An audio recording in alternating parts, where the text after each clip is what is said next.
गीता आज के संदर्भ में आज हम चर्चा करेंगे अध्याय 2 के श्लोक 22 की। वांसांसि जीर्णानि यथा विहाय नवानि गृह्णाति नरो पराणि तथा शरीराणि विहाय जीर्णानि अन्यानि संयाति नवानि देहि। जीर्ण हो गए वस्त्रों की भांति शरीर को छोड़कर आत्मा नए शरीर को ग्रहण करती है। विचारणीय यह है वस्त्रों की भांति। विचार करें, क्या आपने कभी शरीर को वस्त्र की भांति अनुभव किया है?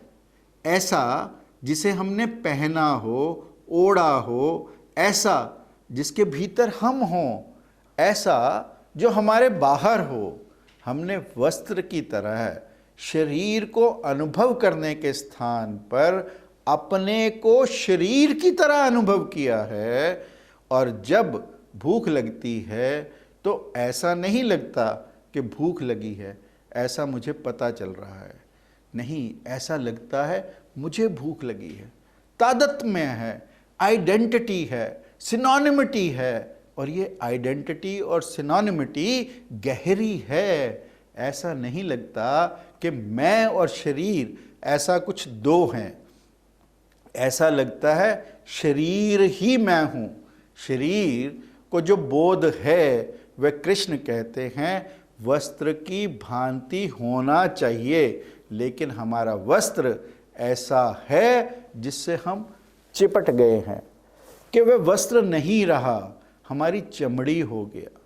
इतने जोर से हम चिपट गए हैं कि इतना तारतम्य है, इतनी आइडेंटिटी है जन्मों जन्मों का कि शरीर हूँ मैं। ऐसी हमारी पकड़न और जकड़न हो गई है। जब तक यह शरीर मेरे और मेरे बीच फासला, डिस्टेंस पैदा नहीं होता, तब तक यह सूत्र समझ में नहीं आएगा। हम अपने शरीर को बाहर से जानते हैं, फ्रॉम द विदाउट। यहाँ शरीर को भीतर जानना है, फ्रॉम विद इन। यह फर्क समझने जैसा है। आप घर के बाहर से खड़े होकर देखें तो बाहर की दीवार दिखाई पड़ती है। घर के अंदर खड़े होकर देखें तो इंटीरियर दिखाई पड़ता है। ऐसे ही यदि एहसास हो जाए कि ज्योति, आत्मा अलग है और शरीर बाहरी आवरण है, तो सब मृत्यु वस्त्रों का परित्याग और जन्म वस्त्रों का ग्रहण है। तब जन्म और मृत्यु नहीं है, केवल वस्त्रों का परिवर्तन है। तब सुख दुख का कारण नहीं है।